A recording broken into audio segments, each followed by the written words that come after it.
Hello, bachcho. Let's see the question. Direction. In each of the following question, read the two statements and choose if. Option A. Statement 1 is true. Statement 2 is true. Statement 2 is the correct explanation of statement 1. Option B. Statement 1 is true. Statement 2 is true. Statement 2 is not the correct explanation of statement 1. Option C. Statement 1 is true. Statement 2 is false. Option D. Statement 1 is false. Statement 2 is true. तो statement 1 क्या कह रहा है ये देख लेते हैं. If an electron and proton enters a perpendicular magnetic field with equal momentum, momentum कैसा है उन दोनों का equal, then path of the electron is more curved than that of proton. तो more curved का मतलब हो गया रेडियस का छोटा होना. जितना रेडियस ज्यादा होगी उतना वो कम कर्व होगा, जितना कम होगी उतना ज्यादा कर्व होगा. स्टेटमेंट टू क्या कह रहा है, electron is a lighter particle. Option A, option B, option C and option D. Let's see the key concept of this question. The key concept of this question: when charged particle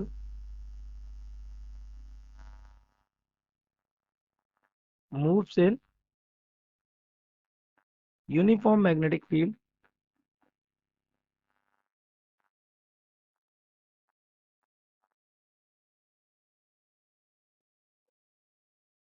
perpendicular to it,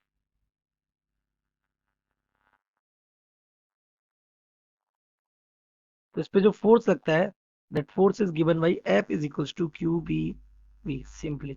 और ये force को देता है कौन सा force, centripetal force.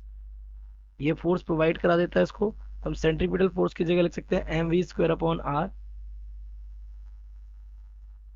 तो यहाँ से हमारा हो जाएगा ये क्यू बी वी. तो वी से वी क्या हो जाएगा, कैंसिल. तो यहाँ से आर आ जाएगा M V upon Q B. तो यहाँ से अगर हम देखें तो ये एम इंटू वी क्या हो गया, उस पार्टिकल का momentum.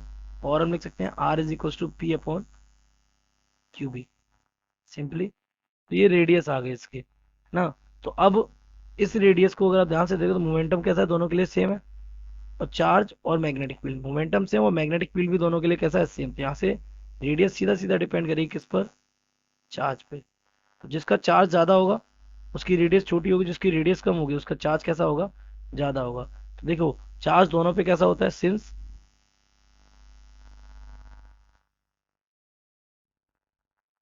Charge on electron and proton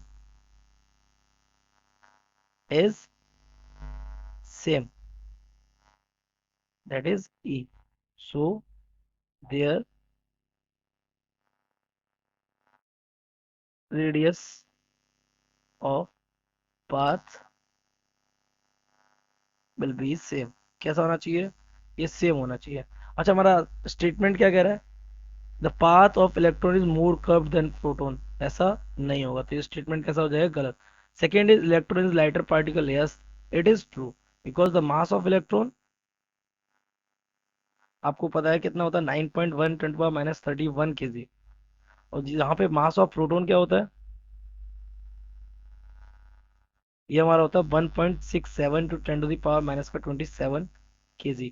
ये इलेक्ट्रॉन, ये जो प्रोटॉन होता है ऑलमोस्ट 1836 टाइम्स हैवियर होता है किसके, इलेक्ट्रॉन के.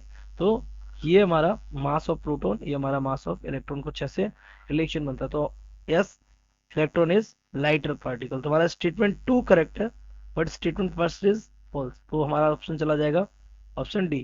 कौन सा, statement first is false, statement two is true. तो हमारा डी ऑप्शन हो गया correct. So the correct option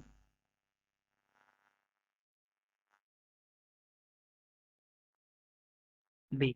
I hope you have understood it well. Best of luck.